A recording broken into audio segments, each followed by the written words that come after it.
والنجم إذا هوى ما ضل صاحبكم وما غوى وما ينطق عن الهوى.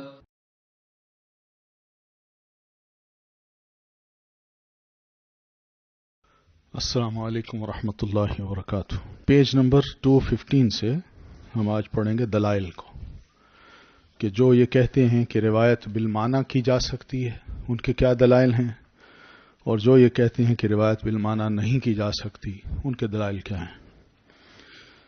تو جو مانعین ہیں، جو نہیں مانتے، وہ کہتے ہیں نہیں صرف روایت باللفظ ہونی چاہیے، تو ان کے دلائل یہ ہیں. پہلی دلیل یہ مشہور حدیث ہے کہ آپ فرماتے ہیں نضر اللہ امرأ سمع منا حدیثا فحفظه حتى يبلغه فحفظه حتى يبلغه. ٹھیک ہے نا؟ تو اس کو یاد کرتا ہے یہاں تک کہ اس کو آگے پہنچا دیتا ہے. ٹھیک ہے. بعض احادیث میں یوں الفاظ ہیں کہ فَأَدَّاهَا كَمَا سَمِعَهَا، پھر اس نے ان باتوں کو ویسے ہی آگے ادا کیا جیسا کہ اس نے سنا. تو ایک تو دلیل یہ ہے ان کی، اور دوسری ایک دلیل ہے خلیل ابن احمد الفراہیدی ہیں، جو لغت کے بہت بڑے امام ہیں عربی زبان کے. انہوں نے ایک کتاب لکھی تھی جس کا نام ہے کتاب العین، جو چھپی ہوئی ہے، بہت مشہور کتاب ہے ان کی. تو یہ کہتے ہیں کہ مر رواہ بالمعنی فقد ازالہ عن موضعہ ومعرفت ما فیہ، جس نے حدیث کو بالمعنی روایت کیا تو اس نے دو کام کیے. ایک تو یہ کہ اس نے حدیث کے جو الفاظ ہیں، اصل الفاظ، ان کو ان کے مقام سے ہٹا دیا، اور دوسرا جب معنی اس نے کیا ہے تو صحیح معرفت بھی ہم تک نہیں پہنچ سکی اس کی. تو اس لیے یہ دلیل نہیں ہو سکتی کہ بھئی اس کو بالمعنی روایت کیا جائے، بلکہ الفاظ کی پوری حفاظت کی جائے، ان کو یاد کیا جائے اور پھر انہی کو ہی آگے پہنچایا جائے. اسی طرح سیدنا عمر بن خطاب ہوں، سیدنا صہیب رومی ہوں اور دیگر اصحاب رسول، یہ بھی روایت بالمعنی کے سخت خلاف تھے. ٹھیک ہے. یہی وجہ ہے کہ علماء نے اسے ناجائز سمجھا اور کہا جب یہ بزرگ کسی کمی بیشی کے خوف سے روایت حدیث چھوڑ دیتے تھے تو بعد والوں کے لیے کیسے جائز ہے. ہاں، جو ماہر تھے ان پر انہوں نے ایسا معاملہ چھوڑ دیا تھا.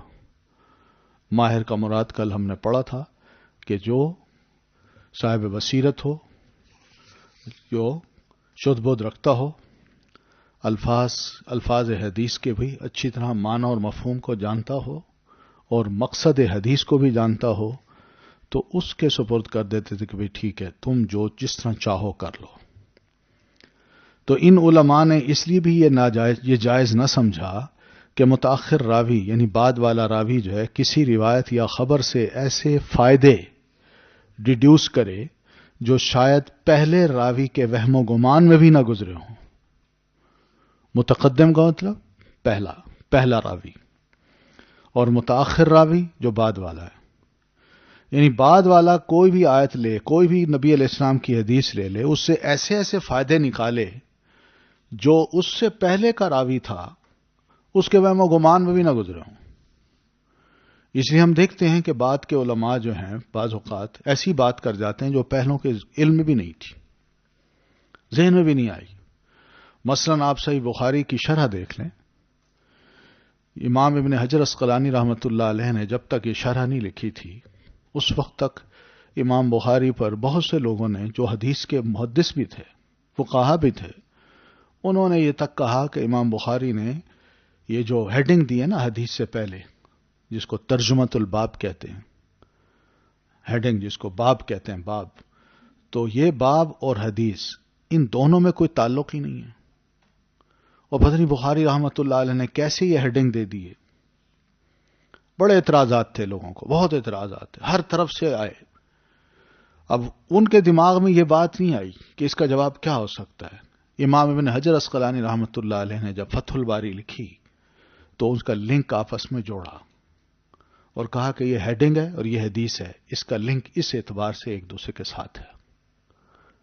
اور جب وہ جوڑا ہے تو ایسا زبردست جواب تھا پچھلوں کا کہ سب بعد والے کہنے لگے کہ یہ حق ادا کر دیا ہے امام ابن حجر عسقلانی رحمۃ اللہ علیہ نے فتح الباری لکھ کے، اور پھر یہ بھی کہہ دیا کہ لا ہجرت بعد الفتح، حدیث ہے نا، تو حدیث کو اس پہ امپلیمنٹ کیا کہ لا ہجرت بعد الفتح، یعنی جب فتح الباری لکھ لی گئی تو اب اس کو چھوڑ کے کسی اور کتاب کی طرف نہیں جایا جا سکتا۔ اللہ صلاحیتیں دیتا ہے، ٹھیک ہے نا؟ تو اس لیے آپ دیکھیں گی کہ قرآن مجید کی تفسیر ہو، پہلوں نے بھی لکھی، بعد والوں نے بھی لکھی، اور بعد والوں میں کسی کسی کی تفسیر بہت زبردست ہے۔ انسان سوچتا ہے کہ واقعی اللہ تعالیٰ نے اس اللہ کے بندے کو بہت زیادہ صلاحیتیں دی تھی۔ اسی طرح صحیح بخاری ہے، اس کی شرح ہے، بہت پہلوں نے بھی لکھی، بعد والوں نے بھی لکھی ہے۔ جو بعد والوں کی شرح ہے آپ پڑھیں تو بندہ اشش کر اٹھتا ہے، کیا زبردست علم ہے۔ ان میں ایک شخصیت ابھی گزری ہیں، میں نے ان کو دور سے دیکھا ہے، ملا نہیں ہوں، ان کا لیکچر میں نے سنا ہے حرم پاک میں، جن کا نام ہے شیخ ابن العثیمین رحمۃ اللہ علیہ، ابن العثیمین، محمد بن صالح ابن العثیمین یا صالح ابن العثیمین ان کا نام ہے۔ تو ان کی تفسیر آئی ہے، تفسیر القرآن العظیم، جو قرآن مجید کی انہوں نے تفسیر کی ہے، ان کو پڑھیں اور پہلوں کی بھی پڑھیں تو واقعی پتہ چلتا ہے کہ اوریجنل کام ہے، بڑا زبردست کام کیا جو انہوں نے کیا ہے، بڑی زبردست تفسیر ہے، لیکن عربی میں ہے۔ مسئلہ یہی ہے سارا۔ تو میں کہنا یہ چاہ رہا تھا کہ یہ جو صاحب ہیں شیخ ابن العثیمین رحمۃ اللہ علیہ، ان کی کتاب جو ہے تفسیر جو آئی ہے ابھی، بہت زبردست تفسیر ہے۔ تو یہ بعد کے جو لوگ ہیں اللہ ان کو صلاحیتیں دے دیتا ہے، پہلوں کے وہم و گمان میں بھی نہیں آتی، ٹھیک ہے؟ تو ایسے سب علماء سے انسان جب فائدہ اٹھاتا ہے نا تو پتہ چلتا ہے کہ ان میں گہرائی کس عالم میں ہے، کس نے واقعی صحیح علم ہمیں دیا ہے۔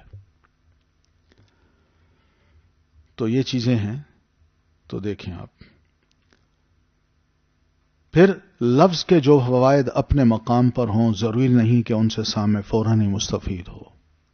بعض اوقات لفظ ہوتا ہے انسان پڑھ جاتا ہے، بس ٹھیک ہے مطلب سمجھ آ گیا، لیکن جب اس کی شرح پڑھتا ہے نا انسان، اچھا یہ تو یوں بھی سوچا ہے، یوں بھی سوچا جا سکتا ہے، اس سے یہ فائدہ بھی نکلتا ہے، یہ بھی نکلتا ہے۔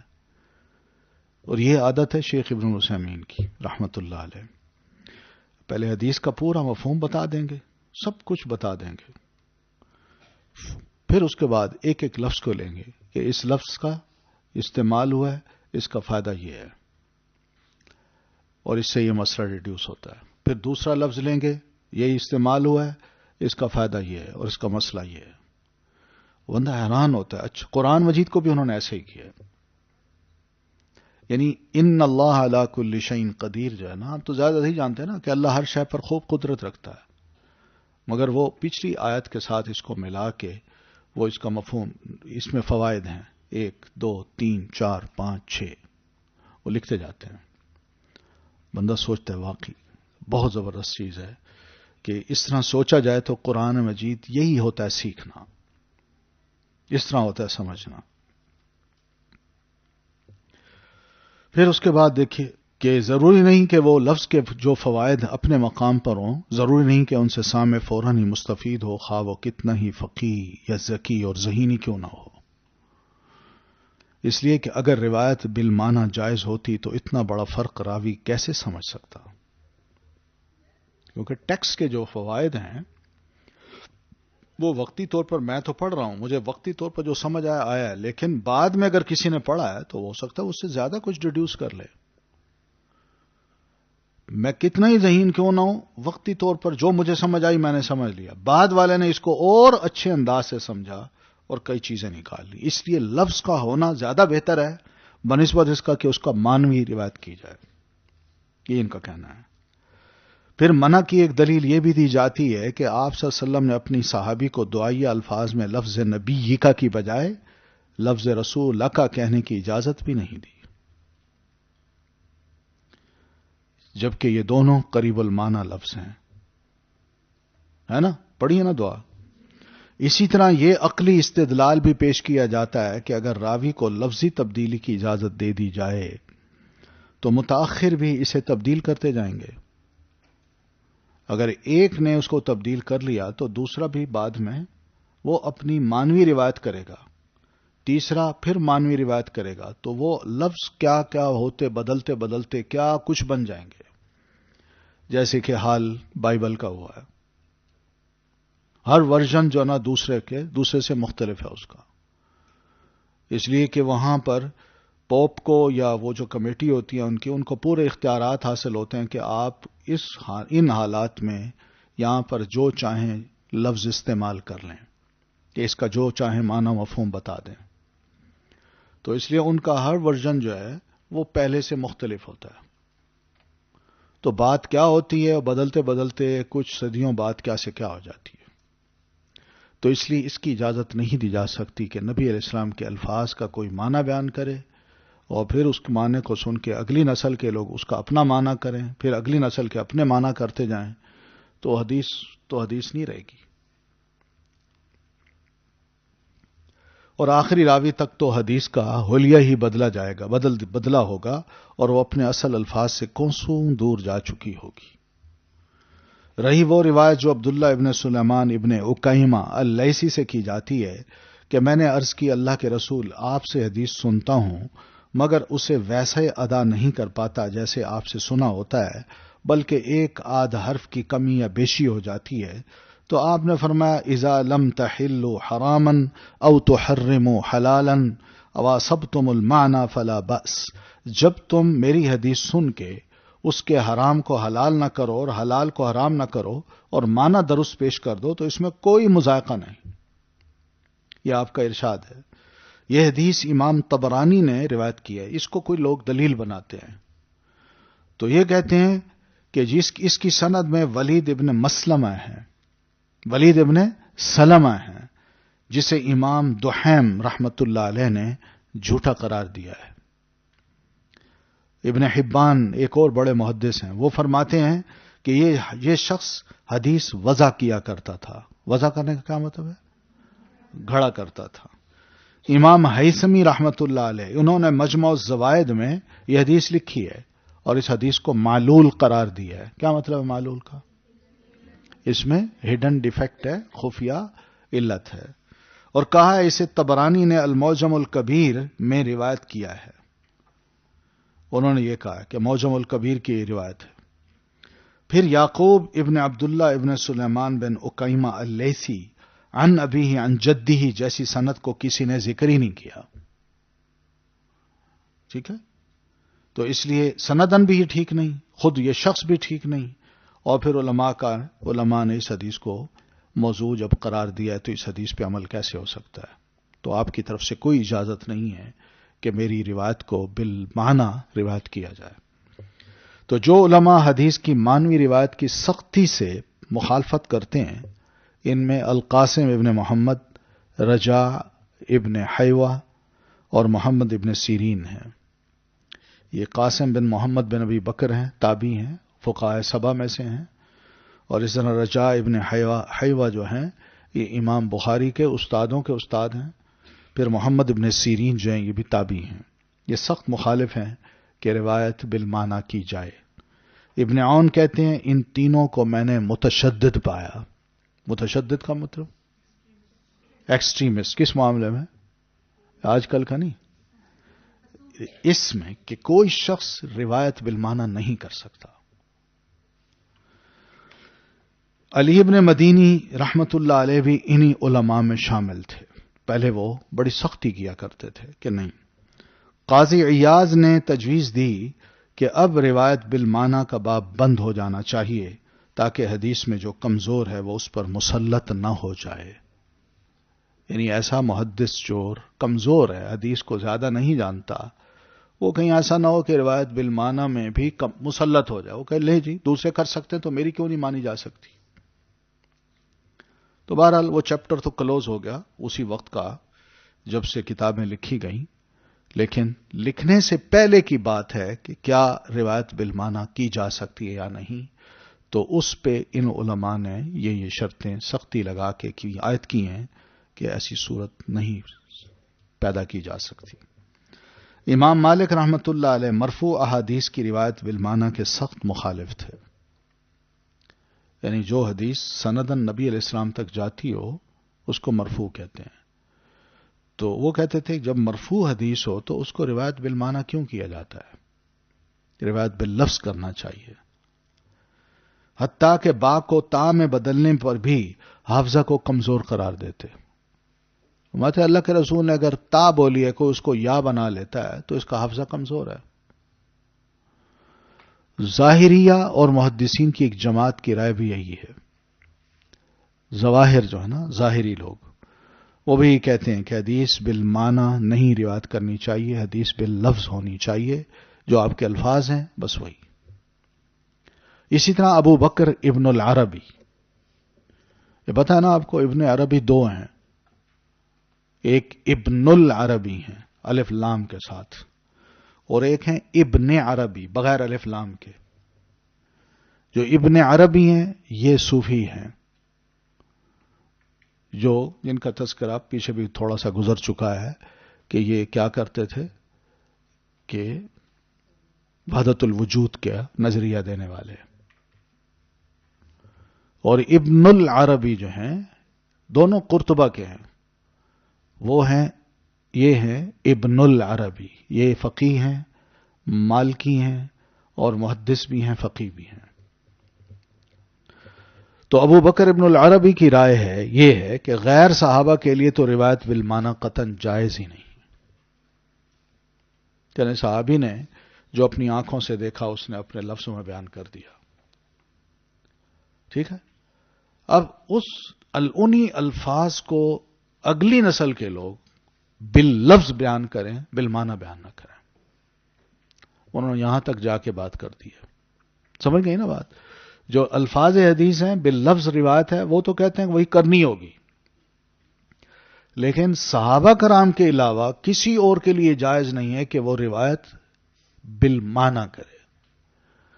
صحابہ کرام بالمعنی اس لیے کریں گے کہ انہوں نے اپنی آنکھوں سے دیکھا کسی عمل کو، تو عمل کو دیکھ کے جب انہوں نے اپنے الفاظ کا جامہ پہنا کہ اس حدیث کو بیان کیا ہے تو بس وہی الفاظ چلنے چاہیے. اب کوئی اور اب ان الفاظ کو بالمعنی روایت نہیں کر سکتا بلکہ باللفظ کرے گا.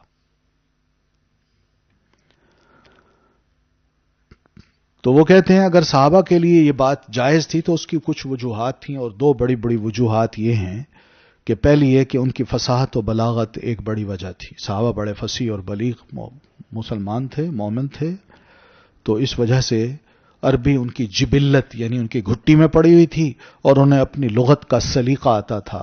انہیں پتا تھا کہ ہماری لغت کیا ہے، ہم نے کیسے بولنا ہے. نبی علیہ الصلوۃ والتسلیم کا کوئی عمل ہے ہم نے دیکھا ہے تو اب ہم نے اس کو آگے کن الفاظ کے ساتھ بیان کرنا ہے. کسی اور کے پاس یہ سلیقہ نہیں ہے، کیونکہ بگاڑ آ گیا تھا نا بہت سا. دوسری جو قومیں مسلمان ہوئیں ان کی زبانوں کا اثر، ان کے عادات کا اثر وہ مسلمانوں پہ، عربوں پہ جب پڑا ہے تو عرب آہستہ آہستہ اپنی زبان بھی بھولنے لگ گئے. تو یہ دوسری نسل میں ہی ہو گیا تھا کام، کیونکہ عبد الملک بن مروان جو ہے، مروان چھوٹے تھے، اللہ کے رسول فوت ہو گئے تو مروان حاکم بنے، اس خلیفہ بنے. تو خلیفہ بننے کے بعد جو انہوں نے ارد گرد کا جو ماحول تھا، بلکہ مدینہ چھوڑ کے یہ چلے گئے تھے دمشق ان کا پایا تخت تھا، تو وہاں پہ دنیا بھر سے جو لوگ آ کے آباد ہو گئے تھے تو زبان ذرا مکس ہو گئی تھی. تو مکس ہونے کی وجہ سے یہ خود عبد الملک جو تھے، ان کے بیٹے جو بعد میں خلیفہ بنے ہیں، بہت بڑے طاقتور خلیفہ تھے، ان کی زبان بھی صحیح نہیں تھی. عربی زبان میں بڑی بڑی غلطیاں کرتے تھے، بڑی بڑی غلطیاں. تو ان کے بارے میں آتا ہے کہ ایک بدو آیا ان کے پاس، عبد الملک کے پاس، تو اس نے شکایت کی اپنے داماد کی. داماد کو کہتے ہیں ختن، ختنن داماد کو کہتے ہیں. تو اس نے کہا ظلمنی ختنی، کہ میرے داماد نے مجھ پر بڑا ظلم کیا ہے. تو خلیفہ اس کو کہتا ہے من ختنہ کا. اب وہ ختنہ کا تمہارا ختنہ کس نے کیا ہے؟ تو اس کو چاہیے تھا وہ کہتا من ختن کا، تمہارا داماد کون ہے؟ تو وہ ختن نکا کی بجائے وہ کہتا ہے ختن نکا. اب وہ بدو ہے، وہ تو سمجھتا ہے. وہ پریشان ہو گیا، اس نے کہا بچپن کی بات ہے، مجھے کیا یاد. تو ساتھ اس کا سیکٹری بیٹھا تھا، اس نے کہا جناب اس کو کہیے من ختن کا. پھر اس نے صحیح بات کی. تو یہ زبر زیر کی جو غلطیاں تھیں یہ سیکنڈ جنریشن میں آ گئی تھی. تو اس وجہ سے یہ بڑی اہم چیز ہے کہ صحابہ کی جو بلاغت اور فصاحت تھی اور زبان کا سلیقہ تھا، عربی ان کی گھٹی میں پڑی ہوئی تھی، ان کو یہ حق پہنچتا ہے. پھر دوسری بات یہ کہ انہوں نے رسول اللہ صلی اللہ علیہ وسلم کے قول و فعل کا مشاہدہ کیا.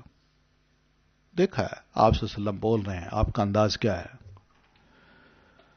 کیا غصے کا ہے، نرمی کا ہے یا عام ہے، اور جو عمل کیا وہ کیسے کیا ہے. ان کا مشاہدہ ہی تمام معنی حدیث اور اس کے مقصد کلی کو سمجھنے میں مددگار ثابت ہوگا.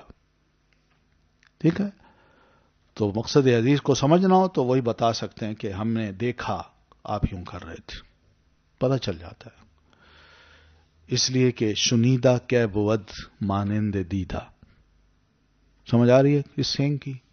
فارسی کا ہے. ایک سنی ہوئی بات کیسے اس کے برابر ہو سکتی ہے جو آنکھوں سے دیکھی ہوئی ہو. سمجھ آ رہی ہے کیا مطلب؟ کون سی بات زیادہ اچھی ہوتی ہے؟ آنکھوں سے دیکھی ہوئی، سنی نہیں ہوتی. تو اس لیے ایسے موقع پر کہتے ہیں شنیدہ کہ بود. سنی ہوئی بات کہ کا مطلب کیسے ہو سکتی ہے، مانند دیدہ مانند آنکھوں دیکھی کے. تو یہ تو دلائل ہیں مانعین کے. اب قائلین کے دلائل دیکھیے. حدیث کا راوی اگر نص کا معنی جانتا ہے اور اس کا معنی صحیح ادا کر سکتا ہے تو وہ روایت کر سکتا ہے. صحیح حدیث میں اس کا مشاہدہ کیا جا سکتا ہے کیونکہ واقعہ کبھی ایک ہوتا ہے مگر بوجوہ اس کے الفاظ مختلف ہو جاتے ہیں. اس لیے تو سیدنا ابن مسعود، انس ابن مالک اور ابو الدرداء رضی اللہ عنہم جب حدیث روایت کرتے تو اس کے آخر میں کہا کرتے تھے او نحو ھذا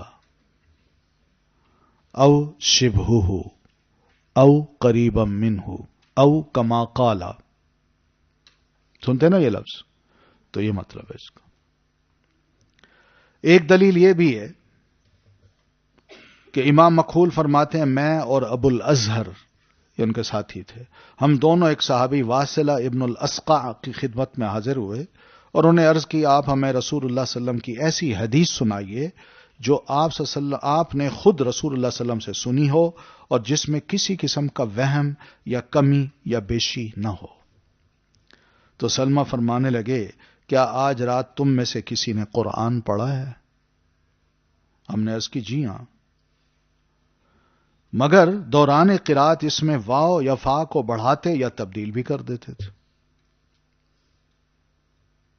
ہوتا ہے نا ایسے، جہاں فا ہوتی ہے وہاں واو پڑھ لیتے ہیں اور جہاں واو ہوتی ہے وہاں فا پڑھ لیتے ہیں.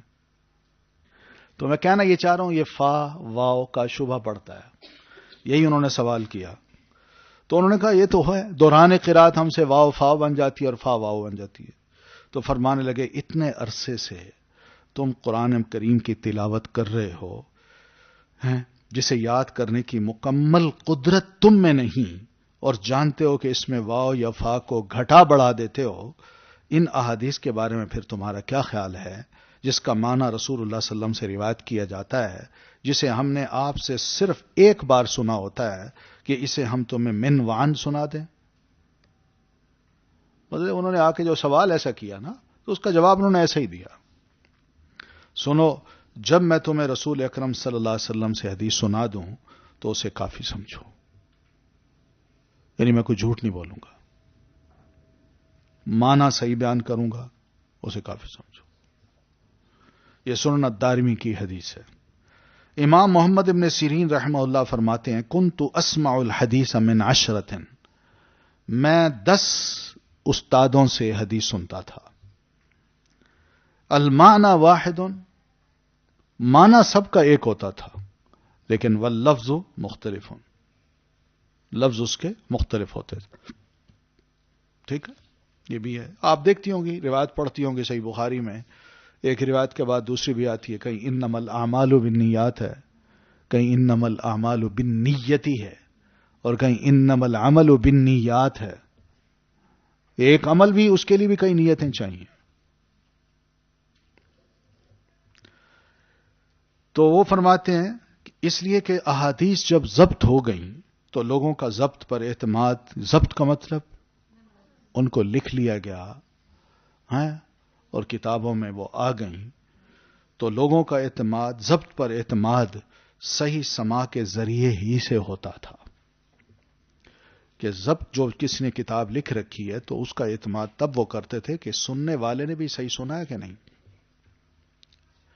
جس نے لکھا ہے حدیثوں کو کیا اس نے صحیح سنا بھی ہے کہ نہیں، وہ خود کیسا ہے، تب جا کے اعتماد کرتے تھے، جیسا کہ آج کل ہوتا ہے.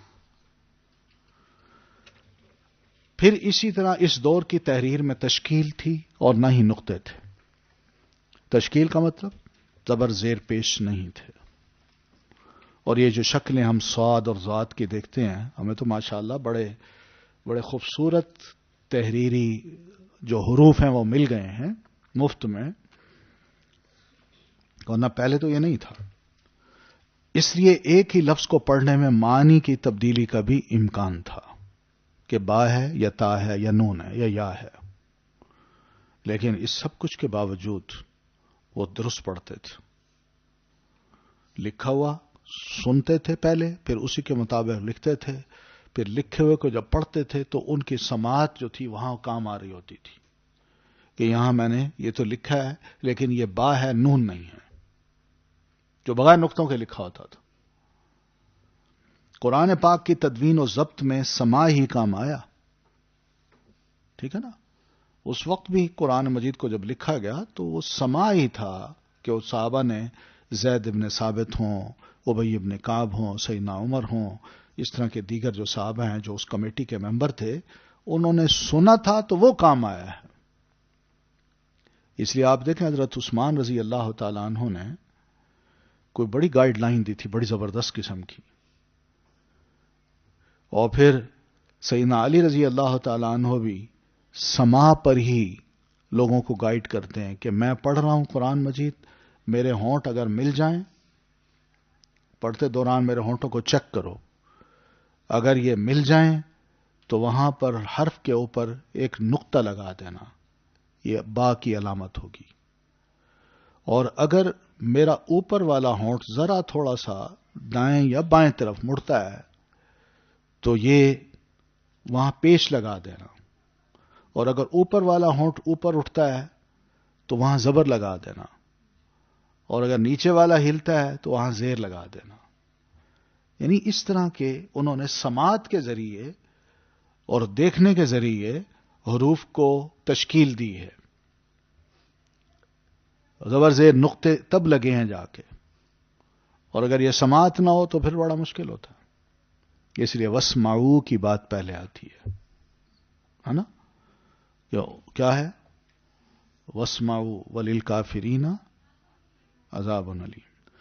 امام سفیان الثوری رحمہ اللہ فرمایا کرتے تھے انما نحدثکم بالمعانی، ہم تمہیں معنی حدیث ہی روایت کیا کرتے ہیں، الفاظ نہیں کرتے. حسن بصری بھی اس میں کوئی مذاقہ نہیں سمجھتے تھے. اگر کوئی عالم اسے درست معنی میں بیان کر دے، کوئی حدیث ہو درست معنی میں بیان کر دے، تو امام حسن بصری بھی کہتے تھے ٹھیک ہے. امام شعبی ہوں، امام نخعی اور امام شافعی رحمہم اللہ یہ روایت بالمعنی کو جائز سمجھتے تھے. اچھا یہ بتائیں قرآن مجید میں بھی کوئی روایت بالمعنی کا کوئی تھوڑا سا کلو ملتا ہے، کوئی دلیل ملتی ہے ایسی کہ جس کو ہم بنیاد بنا کے کہہ سکیں کہ روایت بالمعنی جائز ہے؟ یہ امام ابو بکر ابن العربی کا نام پڑھا نا آپ نے ابھی، ان کی ایک تفسیر ہے، تفسیر احکام القرآن کے نام سے، بات وہی عربی میں ہے یہ بھی۔ تو اس تفسیر میں انہوں نے بڑی خوبصورت باتیں کی ہیں۔ انہی کے شاگرد ہیں امام قرطبی رحمت اللہ علیہ، جن کی تفسیر قرطبی ہے، ان کی پوری تفسیر اس تفسیر قرطبی میں آ گئی ہے۔ تو بہرحال وہ لکھتے ہیں امام قرطبی، امام ابن العربی رحمت اللہ علیہ، کہ روایت بالمعنی کی ایک دلیل وہ دیتے ہیں، بڑی زبردست دلیل دی ہے۔ وہ یہ کہتے ہیں کہ اللہ تعالیٰ نے بنو اسرائیل کو کہا کہ ادخلوا الباب سجدا وقولوا حطۃ۔ وہ کہتے ہیں حطہ عربی زبان کا لفظ ہے، ان کی زبان میں بنو اسرائیل کی جو ہیبرو زبان تھی وہ کوئی اور لفظ تھا۔ اللہ تعالیٰ نے اس لفظ کا جو معنی ہے وہ عربی میں بیان کر کے ہمیں بتایا ہے۔ سمجھ آ گئی؟ تو روایت بالمعنی جائز ہوئی کہ نہ ہوئی؟ نہیں سمجھ آئی؟ تو یہ انہوں نے اس طرح بڑی اچھی ایک دلیل دی ہے، خوبصورت دلیل ہے، یہ سمجھ آتی ہے کہ ہاں بالکل ٹھیک ہے۔ تو وہی بات ہے کہ محدثین کی جو شرائط ہیں کہ جو زبان کے سلیقے کو جانتا ہو، زبان اصل اس کے مزاج اور گھٹی میں پڑی ہوئی ہو اور مقصد کو وہ سمجھتا ہو، تو ایسا بندہ روایت بالمعنی کر سکتا ہے۔ تو اللہ تعالیٰ بھی مقصد کو سمجھتے تھے، خود ان کو کہا کہ حطہ کا لفظ کہو۔ اب حطہ عربی کا ہے، ان کی زبان میں کیا تھا اللہ نے وہ بیان نہیں کیا، ہمیں سمجھانے کے لیے اس کا معنی ہمیں بتا دیا، یہ معنی تھا اس کا۔ ایک دلیل یہ بھی ہے کہ اگر شرع کو سمجھنے اور سمجھانے کے لیے اس کا عجمی زبان میں ترجمہ ہو سکتا ہے اور عربی کو عجمی میں بدلا جانا جائز ہے، تو پھر ماہرین کے لیے عربی کو عربی میں بدلنا بدرجہ اولا جائز ہوگا۔ ٹھیک ہے؟ مطلب جو لوگ کہتے ہیں نا نہیں یہ بالمعنی نہیں، تو ہمیں پھر کیا حق پہنچتا ہے کہ ہم قرآن مجید کا ترجمہ اردو میں کریں یا قرآن مجید کی تفسیر اردو میں کریں؟ ہمیں تو پھر کوئی حق نہیں پہنچتا، پھر ہم عربی کو ویسے ہی لیں اور ویسے ہی پڑھ کے سنا دیں، لوگ خود سمجھیں گے۔ فَأَدَّاهَا كَمَا سَمِعَهَا کا وہ یہ جواب دیتے ہیں کہ اس سے مراد اس کا حکم ہے نہ کہ لفظ۔ باقی رہی وہ حدیث جو ہم نے پہلے مانعین کی پڑھی ہے کہ اللہ کے رسول نے فرمایا جس طرح اس نے سنا ہے ویسے ہی آگے پہنچائے، تو کہتے ہیں اس کا مطلب یہ نہیں کہ لفظ پہنچائے، بلکہ اس کا مطلب کیا ہے، اس کا حکم جو ہے نا وہ سمجھ کے وہی آگے پہنچائے، یعنی حلال کو حرام نہ کر دے، حرام کو حلال نہ کرے۔ صحیح بات یہی ہے کہ صحابہ و تابعین کی جماعت کو اگر کوئی اپنی میزان پہ رکھ کے دیکھتا ہے تو اسے تو ہر غلطی کا امکان نظر آئے گا، وہ سمجھتا ہے میں جیسے ہوں ویسے وہ ہیں، وہ بھی ہماری طرح انسان تھے، ورنہ یہ محض مفروضے ہیں۔ اور حدیث سے رسول صلی اللہ علیہ وسلم تو آپ صلی اللہ علیہ وسلم کے دور سے ہی ضبط تحریر میں آنا شروع ہو گئی تھی۔ ٹھیک ہے؟ یہ ایک سوال ہے جو کھڑا کیا ہے ویسٹرن نے، اورینٹلسٹ نے یہ سوال کھڑا کیا تھا، اور مسلمانوں میں پہلے ہی یہ باتیں چل پڑی تھیں اور ان کے جوابات دے دو کے مطمئن ہو کے انہوں نے کتابیں بھی لکھیں، تفاسیر بھی لکھیں، تشریحات بھی لکھیں، احادیث کو جمع بھی کیا اور اس کو سختی سے قبول بھی کیا بڑی شرائط کے ساتھ۔ تو اس لیے کوئی نئی بات نہیں ہے کہ جس کو ہم اتنا اچھالیں، لیکن لوگ کہتے ہیں وہ بھی ہماری طرح انسان تھے۔ تو بہرحال یہ مفروضے ہیں، اور حدیث تو آپ صلی اللہ علیہ وسلم کے دور سے ہی ضبط تحریر میں آ چکی تھی یا آنا شروع ہو گئی تھی۔ زیادہ احتیاط آپ کے اقوال کو ضبط کرنے میں کی گئی، جو آپ کا قول ہے وہ لفظ سمجھے گئے، یاد کیا گیا اور ان کو نہ بدلنے کی کوشش کی گئی، جو افعال و تقریرات کے مقابلے میں بہت ہی کم ہے۔ ٹھیک ہے نا؟ جو ہم تقسیم کرتے ہیں نا حدیث کی 3 قسمیں، قولی، فعلی، تقریری، تو قولی جو ہیں وہ تو بہت ہی کم ہے، تو ان کو تو ضبط کیا گیا۔ باقی جو فعلی اور تقریری احادیث ہیں وہ تو بہت زیادہ ہیں، وہ ان کے لفظ نہیں ہوں گے بلکہ ان کے معنی ہوں گے۔ ہاں افعال و تقریرات کو صحابہ کرام نے دیکھا اور پھر اپنے ہی لفظوں میں انہیں بیان کیا۔ حدیث کی روایت بالمعنی کی اجازت بیشتر صحابہ نے بھی دی ہے، جن میں سیدنا علی ابن عباس، انس ابن مالک اور ابو ہریرہ رضی اللہ تعالیٰ عنہم شامل ہیں۔ تابعین میں الحسن بصری، شعبی، عمرو بن دینار، امام زہری، ابراہیم النخعی، مجاہد، اکرمہ اور بہت سے دیگر ائمہ، امام شافعی وغیرہ بھی اس کے قائل ہیں۔ ہاں جس نے نص حدیث میں عمدن یعنی جان بوجھ کے تبدیلی کی تو ہماری اس بحث سے خارج ہے۔ امام ابن صلاح فرماتے ہیں پھر یہ اختلاف ختم ہو گیا، یعنی روایت باللفظ کی جائے یا روایت بالمعنی کی جائے، اور علماء نے اس کا تذکرہ اپنی کتب میں کرنا مناسب ہی نہ سمجھا۔ اب کسی حدیثی کتاب میں لفظی تبدیلی کی اجازت نہیں، اب کتابوں میں آ گئی ہے، بس یہ خیانت ہوگی اگر کوئی تبدیلی کرتا ہے تو، کیونکہ روایت بالمعنی کی اجازت جس نے دی اس وقت اسے دی جس کے لیے حدیث کے الفاظ ضبط کرنا مشکل تھا، ٹھیک ہے نا، یعنی اس کو اجازت دی جو حدیث کے صحیح لفظوں کو ضبط کر سکتا تھا، چاہے وہ ضبط الصدر ہو یا ضبط الکتاب ہو، یعنی وہ یاد بھی نہیں کر سکتا تھا اچھی طرح لکھ کے، اس کو بعد میں صحیح طرح پڑھ بھی نہیں سکتا تھا، اس کو اجازت دی ہے کہ چلو تم معنی ذرا بتا دیا کرو اپنے نمازیوں کو یا اپنے شاگردوں کو، بس، ورنہ جو بڑے بڑے علماء تھے وہ تو روایت باللفظ ہی کرتے تھے، اور وہ قولی احادیث تھیں وہ تھوڑی تھی، ٹھیک ہے۔ یا ایھا الذین آمنوا ان جاءکم فاسق بنبأ فتبینوا ان تصیبوا قوما بجہالۃ فتصبحوا علی ما فعلتم نادمین واعلموا ان فیکم رسول اللہ۔ قرآن مجید کی یہ سورہ حجرات کی 6 آیت ہے۔ اس آیت میں اللہ تعالیٰ نے مسلمانوں کو یہ سمجھایا ہے کہ جب تمہارے پاس کوئی فاسق انسان کوئی اہم خبر لے کے آئے تو اس کو ایسے تسلیم نہ کر لو بلکہ اس کی تحقیق کر لیا کرو۔ فتبینوا، ایک روایت یہ بھی ہے، قرات یہ بھی ہے فتثبتوا، تو اس کے ثبوت مانگ لو۔ کیوں؟ فائدہ یہ ہوگا کہ ان تصیبوا قوما بجہالۃ، بغیر ثبوت مانگے اگر تم نے وہ بات قبول کر لی تو یہ ہو سکتا ہے کہ کسی قوم کو تم نادانی میں کوئی نقصان پہنچا لو، پھر نقصان پہنچا کے فتصبحوا علی ما فعلتم نادمین، کہ تم نے جو کیا اپنے کیے پہ بعد میں پچھتاؤ۔ تو یہ سورہ حجرات کی آیت جو ہے، اس میں جو کچھ کہا گیا، نبی علیہ الصلاۃ والتسلیم کی جو روایت تھی، آپ کی جو احادیث تھیں، قرآن مجید کے بعد یہ درجہ رکھتی ہیں کہ ان کی بھی تحقیق کی جائے۔ قرآن مجید کو بھی بغیر تحقیق کے قبول نہیں کیا گیا۔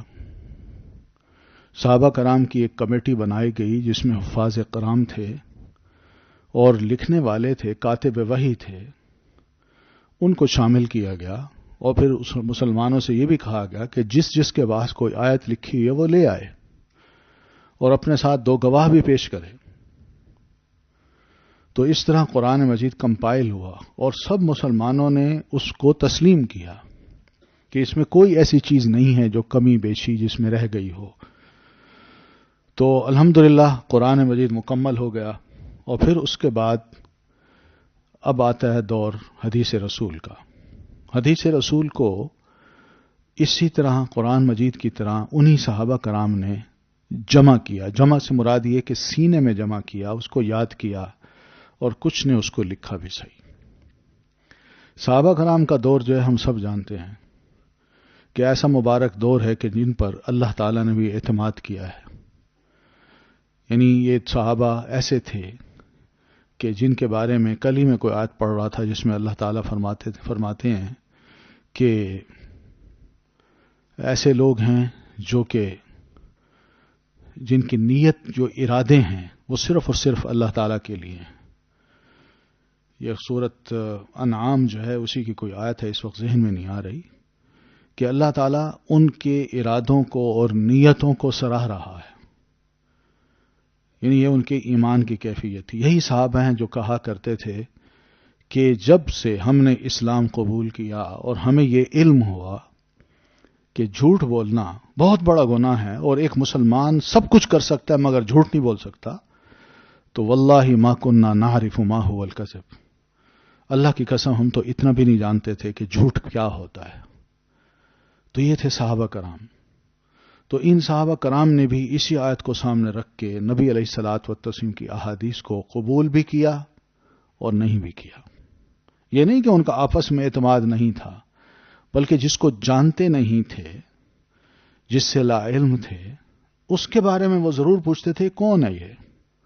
اور یہی پھر ایک ریت تھی جو چل پڑی، صحابہ کرام کے بعد تابعین میں آئی، اور تابعین کے بعد تبع تابعین میں، اور تبع تابعین میں پھر اسی چیز کو استعمال کر کے احادیث کو پھر لکھا، کمپائل کیا باقاعدہ۔ تو یہ ہے دور جو نقد و تحقیق کا ہے، اور بڑا زبردست دور ہے جس میں حدیث پر تنقید کی گئی، اس کی چھان بین کی گئی، اور اس دور میں احادیث کو اچھی طرح تسلی کے بعد قبول کیا گیا اور پھر کتابوں میں ان کو درج کیا گیا۔ اب دیکھیں کہ نقد و تحقیق کا آغاز 219 پیج ہے۔ نقد و تحقیق کا آغاز قرآن کریم میں سورہ حجرات کی آیت نمبر 6 میں کر دیا گیا تھا۔ یہ صحابہ سمجھ گئے تھے۔ اہل علم کو اس آیت میں چند اصولی باتیں سمجھا دی گئیں۔ پہلی بات کہ جب کوئی اہم خبر ہو، اہم خبر، معمولی خبر نہیں، اہم، جس کا تعلق ہمارے دین سے ہو، جس کا تعلق احکام سے ہو، جس کا تعلق عقیدے سے ہو،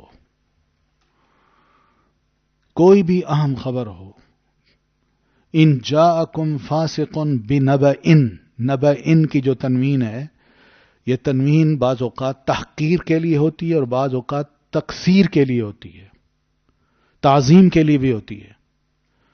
تو نبأ کی جو تنوین ہے یہ کس کے لیے ہے؟ تعظیم کے لیے، اہم خبر، کوئی بڑی خبر، کوئی اہم خبر ہو، پہلی بات۔ اور پھر خبر دینے والا کون ہو؟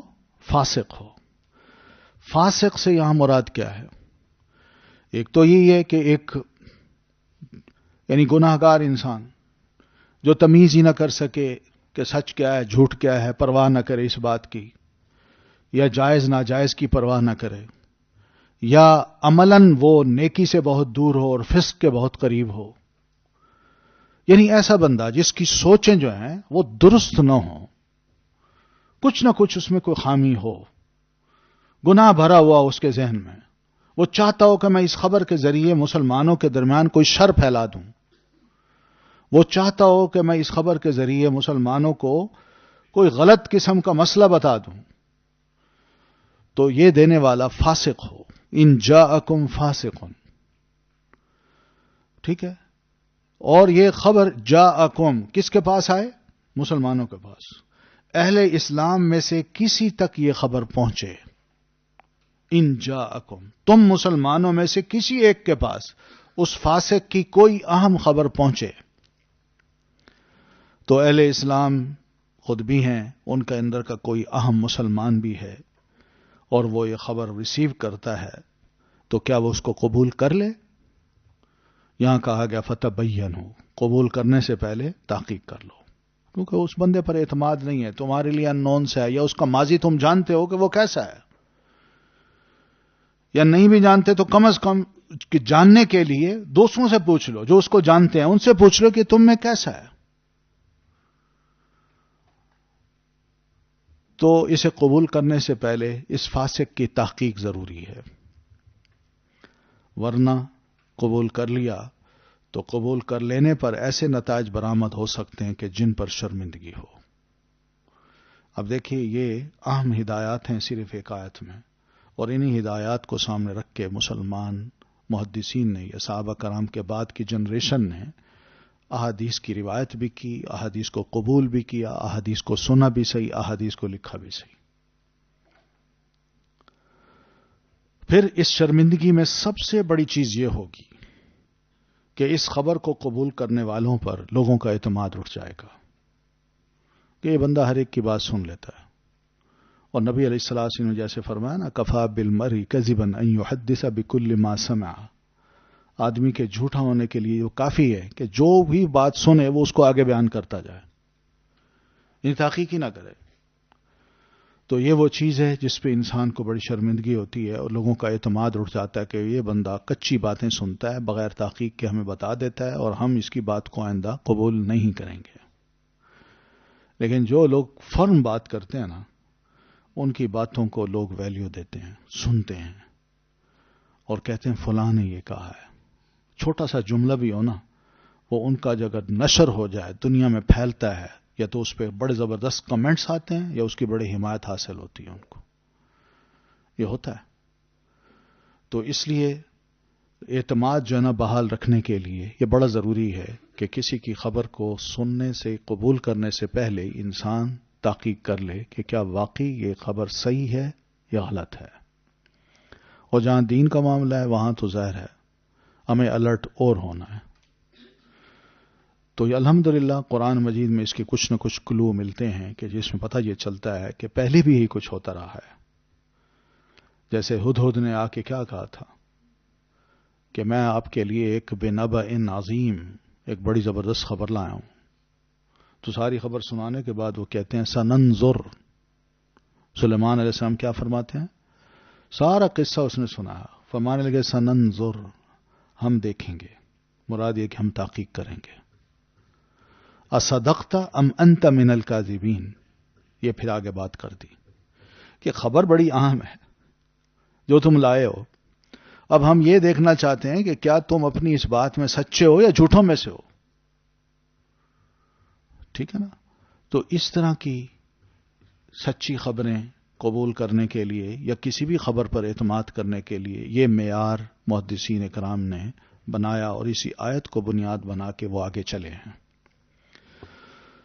تو پھر نبی علیہ الصلاۃ والتسلیم نے بھی نقد کی ہے.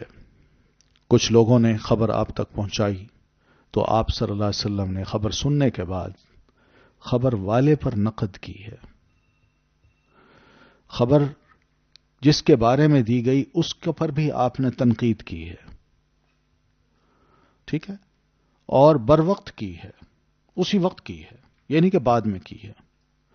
پھر اسی طرح یہ اس وجہ سے کی ہے تنقید یا بر وقت کی ہے تاکہ اس بندے کی اصلاح ہو جائے، یا جو لا علم ہے وہ اصل حقیقت سے آگاہ ہو جائے، اس کو بھی پتہ چل جائے کہ معاملہ کیا ہے. اور ایسی تنقید کو نبی علیہ السلام نے غیبت شمار نہیں کیا. جب خود کی ہے تو یہ غیبت نہیں ہے. غیبت اور چیز ہوتی ہے. یہ اس میں غیبت نہیں ہے بلکہ خیرخواہی کی ہے نبی علیہ الصلوۃ والتسلیم نے. مثال کے طور پر کوئی واقعہ یاد ہے آپ کو کوئی کہ جس کو ہم بنیاد بنا کے کہیں کہ ہاں اللہ کے رسول نے تنقید بھی کی اور خیرخواہی بھی چاہیے دوسرے کی؟ جی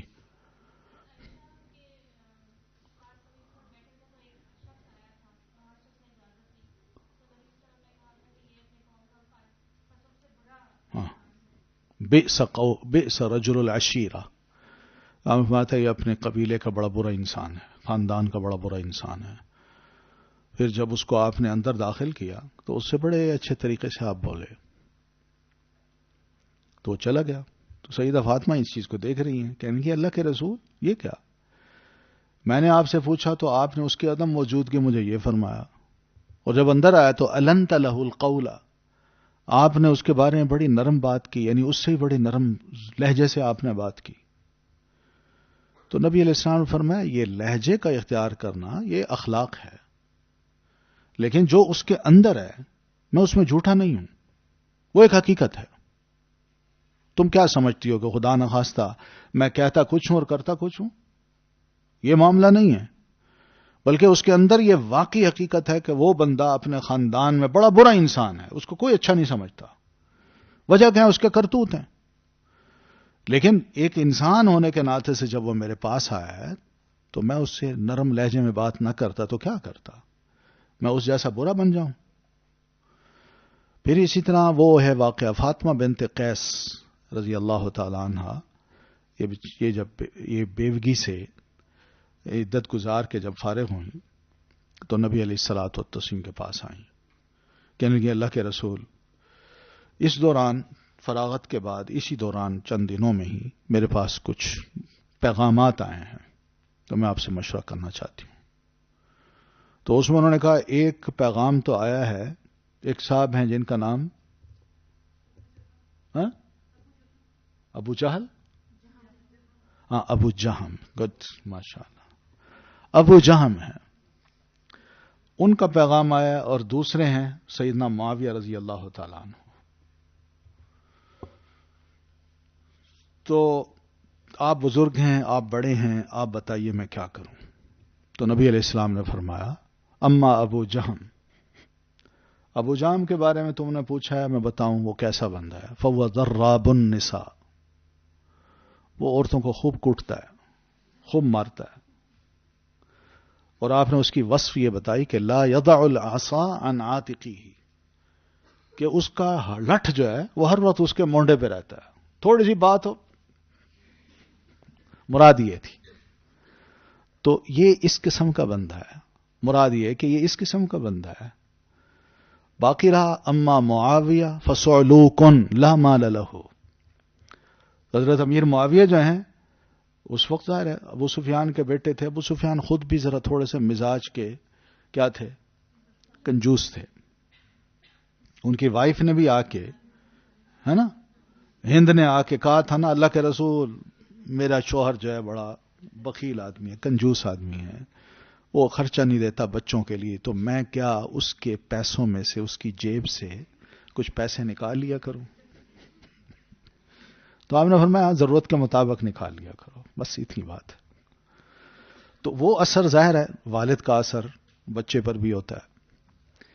تو حضرت امیر معاویہ کا بھی یہی حال تھا. ظاہر پیسہ نہ ہو تو پھر انسان یہی کچھ ہی کرتا ہے نا، بچا بچا کے رکھتا ہے.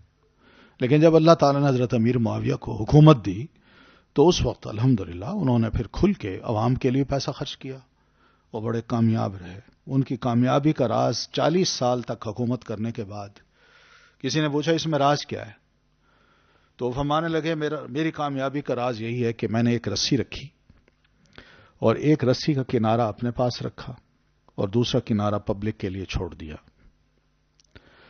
پبلک جب اس کو کھینچتی تھی تو میں ڈھیلا پڑ جاتا تھا، میں ان کو خوب دیتا تھا، اور جب پبلک ڈھیلی پڑتی تو میں اپنی رسی کھینچتا تھا تو پبلک الرٹ ہو جاتی تھی. سمجھ رہی ہیں؟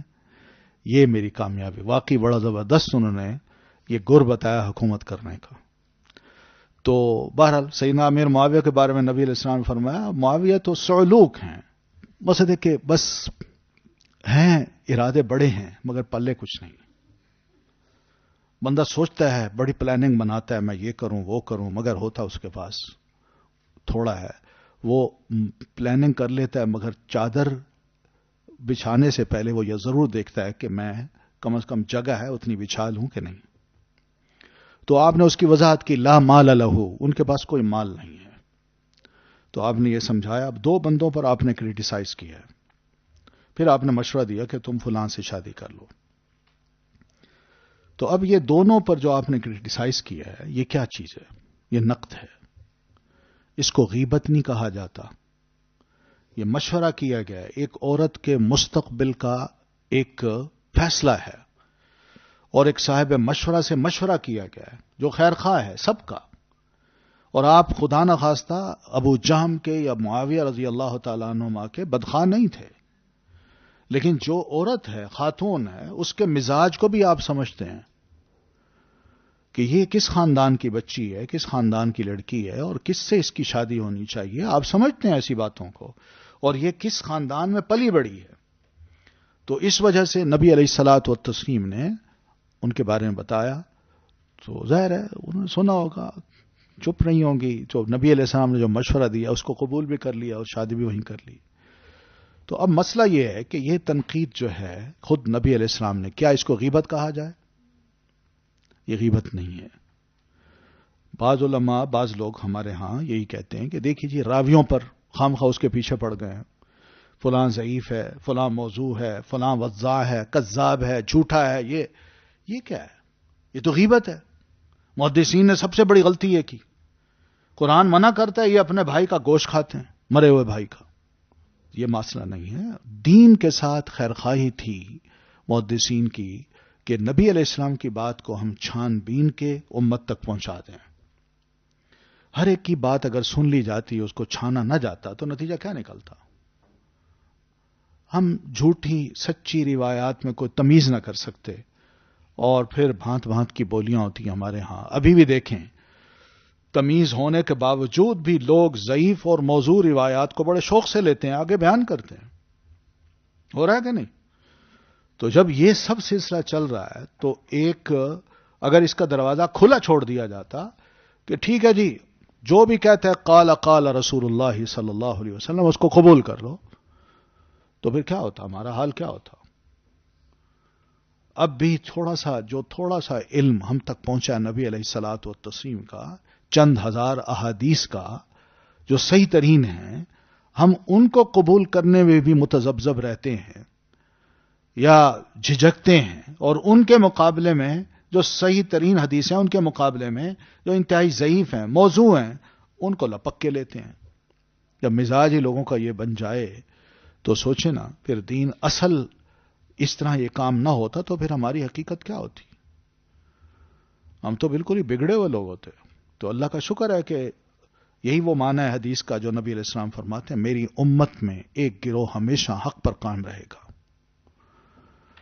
حق پر قائم رہنے والے یہ وہ لوگ ہیں جو کہ کوشش یہی کرتے ہیں کہ نبی علیہ الصلوۃ والتسلیم کی ثابت شدہ جو دینی باتیں ہیں ہم ان کو قبول کر لیں.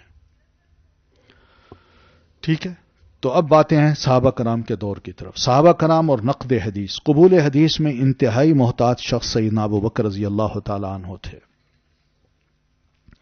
جن کے بارے میں امام ذہبی رحمۃ اللہ علیہ لکھتے ہیں کان اول من احتاط من فی قبول الاخبار. قبول حدیث میں پہلے محتاط شخص تھے. یعنی جب انہوں نے دو بندوں سے، محمد بن مسلمہ اور مغیرہ بن شعبہ، ان دونوں نے جب گواہی دی، جب ایک نے کہا کہ یہ حدیث میں نے نبی علیہ السلام سے سنی ہے، تو انہوں نے فوراً کہا کیا تمہارے ساتھ کوئی اور شاہد ہے، گواہ ہے؟ تو وہاں مغیرہ بیٹھے تھے، کہنے کہ اللہ کے خلیفۃ المسلمین میں ہوں. تب جا کے انہوں نے خبر قبول کی. تو یہ احتیاط ہے. سیدنا عمر فاروق رضی اللہ تعالیٰ عنہ روایت حدیث میں ثبوت مانگتے کہ جو کہہ رہے ہو کوئی ثبوت دو. پتہ ہے نا، کنڈی کھٹکائی تھی 3 دفعہ، جا رہے تھے. ابو موسیٰ کہاں واپس جا رہے ہو؟ انہوں نے کہا جناب مسئلہ یہی ہے. مسئلہ؟ کوئی گواہ ہے تمہارے پاس؟ لاؤ ورنہ. وہ بیچارے گھبراتے مسجد میں آئے. عبداللہ بن مسعود اور دوسرے صحابہ بیٹھے تھے، ان کو ساتھ لیا، انہوں نے جا کے گواہی دی. اور پھر عبداللہ بن مسعود کہنے لگے لا تکن جبارن، عمر صحابہ کرام پہ جبار مت بنو. یعنی یہ جو تم جبر کرتے ہو نا، سختی کرتے ہو، ایسے بندے مت بنو. تو سیدنا عمر نے فرمایا میں نے ایک بات پوچھی تھی، مجھے پتہ نہیں تھی، تو اس کا میں نے ثبوت مانگا ہے، کوئی جبر تھوڑی ہے یہ. بس اتنی سی بات کہی انہوں نے. لیکن اپنی اس سختی سے انہوں نے صحابہ کرام پر جو سختی کی ہے، اس سے دوسروں کو میسج ضرور دیا ہے کہ اگر میں اس رسول کے صحابہ کو نہیں چھوڑ رہا تو تمہیں بھی نہیں چھوڑوں گا. فائدہ یہ ضرور ہوا ہے. تو ان کے مؤسس بھی یہی تھے ثبوت کے. هو الذي سن للمحدثين التثبت في النقل وربما كان يتوقف في خبر الواحد اذا ارتاب. سیدنا عمر نے احادیث کے ضبط و حفظ اور روایت کے کمال ثبوت کا اس درجہ اہتمام کیا کہ تمام محدثین کے ہاں آپ کا یہ طرز عمل ایک بہترین نمونہ بن گیا. بسا اوقات ایک حدیث میں محض شک کو دور کرنے کے لیے توقف بھی، ٹھہر جاتے تھے، کہتے ہیں بھی ٹھہرو، کچھ تھوڑا سا مجھے شک ہو رہا ہے، میں یقین حاصل کر لوں. فوراً عمل نہیں کرتے تھے. براء ابن عازب صحابی رسول ہیں، یہ فرماتے ہیں صحابہ ایک دوسرے سے احادیث سنتے اور کانوا یشدون علی ما یسمعون منہ، جس سے سنتے انتہائی شدت سے یعنی توجہ سے سنتے تھے. عقبہ بن نافع رضی اللہ عنہ یہ اپنی اولاد کو نصیحت کرتے ہیں لا تقبل الحدیث الا عن ثقۃ، حدیث کو صرف ثقہ سے ہی قبول کرو جو اوتھینٹک ہے. ہر ایک سے قبول نہ کرو. یہ بس ایک نصیحت سی ہے، ہونا تو یہی چاہیے. اور یہی وہ چیز ہے جس کو محدثین نے کہا کہ ایسی روایت جو ثقہ کی ثقہ سے اور ثقہ کی ثقہ سے ہوگی وہ تو ہم قبول کر لیں گے، لیکن ثقہ کی ضعیف سے یا ضعیف کی ثقہ سے ہوگی وہ نہیں کریں گے. یہ ضروری ہے. خادم رسول سیدنا انس ابن مالک رضی اللہ عنہ اس آیت کے متعلق فرماتے ہیں وَإِنَّهُ لَذِكْرٌ لَكَ وَلِقَوْمِكَ، اور یقیناً یہ قرآن آپ کے لیے اور آپ کی قوم کے لیے ایک ذکر ہے. وہ فرماتے ہیں اس سے مراد آدمی کا یہ کہنا ہے کہ حدثنی ابی عن جدی، مجھے حدیث بیان کی میرے والد نے میرے دادا محترم سے. ذکر لک ولقومک. تنقید حدیث اور اس کا نفاذ دور صحابہ میں شہادت ذوالنورین سے ہی شروع ہو گیا تھا. یہ اصل وقت ہے. تو شہادت ذوالنورین جب ہوئی ہے تو اس وقت سے یہ کام شروع ہوا ہے تنقید کا.